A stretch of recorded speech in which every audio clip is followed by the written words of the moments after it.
ನಿನ್ನ ಹಾವಕ್ಕೂ ಭಾವಕ್ಕೂ ವ್ಯತ್ಯಾಸ ಅದು ಹಾಗೆ. ಅವನಿಗಿರುವಂತಹ ಭಾವನೆ ನಿನ್ನಲ್ಲಿ ಕಾಣುವುದಿಲ್ಲ. ನೋಡು ಪುಟ್ಟ, ದೂರ ನಿಂತು ಮಾತಾಡಿ. ಒಂದು ನಾಡಿನ ಯುವರಾಜನಿದ್ದೆ ನನ್ನ ಜೊತೆ ಮಾತಾಡುವಾಗ ಸ್ವಲ್ಪ ಅಂತರವಿಟ್ಟು ಕೊಡಬೇಕು. ಯುವರಾಜನ ನಮಗೆಲ್ಲ ಅಂತರದ್ದು ಪ್ರಶ್ನೆ ಇಲ್ಲ. ಯಾಕೆ? ನಮ್ಮದು ನಿರಂತರ ಅಲ್ವಾ? ನಿನ್ನ ನಿರಂತರ ನನ್ನ ಮುಂದೆ ನಡಿಲಿಕ್ಕಿಲ್ಲ. ಸ್ವಲ್ಪ ಮಾತಾಡ್ಬೋದು. ನನಗೆ ಹೋಗ್ಬೇಕಾ? ನೀವು ತುರ್ತಾಗಿ ಹೋಗಿ ಒಂದೆರಡು ನನ್ನದೊಂದು ಪ್ರಶ್ನೆಗೊಂದು ಉತ್ತರ ಕೊಟ್ಟು ಹೋಗಿ. ನೀನು ಕೇಳುವಂತಹ ಪ್ರಶ್ನೆಗೆ ಉತ್ತರ ಉಂಟಾ?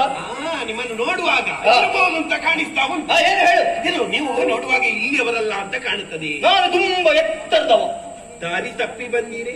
ದಾರಿ ತಪ್ಪಿ ಬಂದದ್ದಲ್ಲ, ಬೇಕುಂತಲೇ ಬಂದದ್ದು. ಬೇಕುಂತಲೇ ಬಂದಿರ? ಇಲ್ಲಿಂದ ಮುಂದೆ ಹೋಗ್ಬೇಕಾದ್ರೂ ದಾರಿ ಬಿಟ್ಟು ಬಿಡಬೇಕು. ದಾರಿ ಮಾಡಿದ ನೀನು ಮುಟ್ಟುಗಡೆ ಒಂಥರ ಆಗ್ತದೆ ನನಗೆ. ಮುಟ್ಟಿದ್ರೆ ಸವಿದ ಹಾಗಲ್ಲ. ನಾನು ಇಂಥದ್ದನ್ನೆಲ್ಲ ಮಾತಾಡಿ ಅಭ್ಯಾಸ ಇಲ್ಲ ನನಗೆ. ಇದು ಅಭ್ಯಾಸ ಇಲ್ಲದಿದ್ರೆ ಅಭ್ಯಾಸ ಮಾಡಿಕೋ, ಅಭ್ಯಾಸ ಆಗುತ್ತದೆ. ಇದು ಉತ್ತರ ಅಂದ್ರೆ ಎಲ್ಲಿಂದ ಗೊತ್ತಾಯ್ತಿಲ್ಲ. ಉತ್ತರ ಎತ್ತರ. ಎತ್ತರ ಅಂದ್ರೆ ಎಲ್ಲಿ? ಇವರೇ ಕಾಶ್ಮೀರ.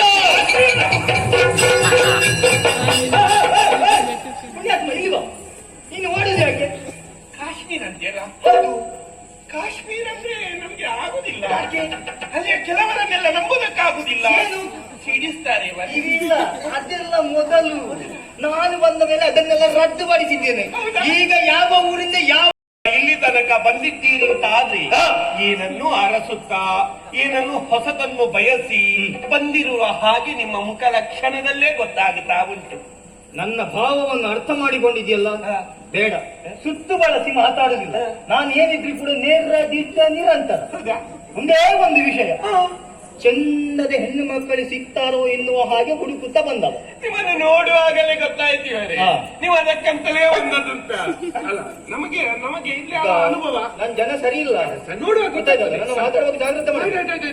ಇದು ನಾವು ಇಲ್ಲಿ ವೇಶ್ಯರ ಕೇರಿ ಕಾಣ್ತಾ ಇದ್ರಲ್ಲ, ಅಲ್ಲಿ ಹೆಣ ಕಾಣ್ತಾ ಉಂಟಲ್ಲ, ಅಲ್ಲಿ ದೊಡ್ಡದಾದಂತಹ ಮನೆಯಲ್ಲಿ ನಮ್ಮ ಯಜಮಾನಿ ವಿಲಾಸಿನಿ ಎನ್ನುವವಳ ಮನೆ. ಕರ್ಮ, ಗ್ರಹಚಾರ ಕೆಟ್ಟವನೇ, ತಲೆ ಸಾರಿ ಇಲ್ಲದವನೇ. ಏನೋ ಒಂದು ನಾಡಿನ ಯುವರಾಜ ದುರ್ಮೇಧ ನಾನು ಹೋಗಿ ಹೋಗಿ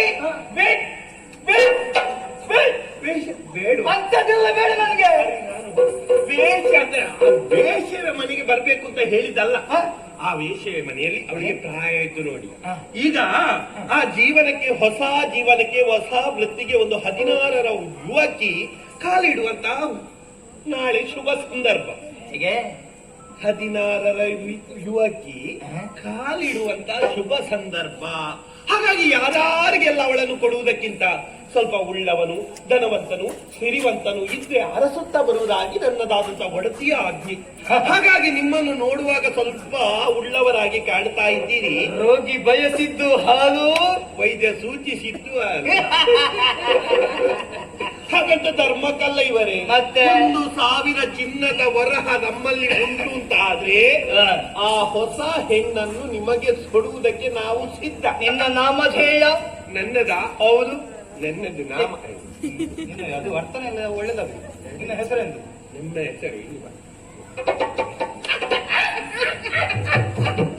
ಹೌದಾ? ಇಲ್ಲಿ ಅದನ್ನು ಗುಪ್ತವಾಗಿ ಇಟ್ಟುಕೊಳ್ಳುವ. ಈಗ ಒಂದೇ ವಿಷಯ, 16ರ ಹುಡುಗಿ ಇಲ್ಲಿ ಸ್ವಲ್ಪ ನೀನು ಹತ್ತಿರವ ಶಂಕುಸ್ಥಾಪನೆ ಆಗಿದೆ. ಮುಖ ನೋಡ್ಬೇಕು ನೀವು. ಮುಖ ನೋಡಿದ್ರೆ ಹೃದಯ ಅಲ್ಲಿಗೆ. ನನ್ನ ಮನಸ್ಸಿಗೆ ಸಂತೋಷವಾಯಿತು ಅಂತ ಆದರೆ 1,000 ಹೊನ್ನಲ್ಲ, ಉಚಿತವಾಗಿ 9,000 ಜೊತೆ ಆಗಿ 10,000 ಅಂತ ಬೇಕಾದಷ್ಟು ಉಂಟು. ಸೌಂದರ್ಯವತಿ. ಹೌದಾ? ಮುಖ ನೋಡಿದ ಕೂಡಲೇ ಹೃದಯ ಅಲ್ಲಿಗೆ ಟಬಕ್ಕ. ಅಲ್ಲಿಗೆ ಸ್ವಲ್ಪ ನಿಲ್ಲುತ್ತದಂತ ಅವಳ ಸೌಂದರ್ಯದ ರಾಶಿ ಆಗುಂಟು. ಹೌದಾ? ನಿಮಗೆ ಮನಸ್ಸಾದ್ಮೇಲೆ ಮತ್ತೆ ಬೇಕಾದ್ರೆ ನೀವು ನಿರಂತರವಾಗಿ ಅವಳನ್ನು ಕರೆದುಕೊಂಡು ಬೇಕಾದ್ರೂ ಹೋಗಿ. ನಿಲ್ಲುವುದೇ ಇಲ್ಲ. ಇಲ್ಲ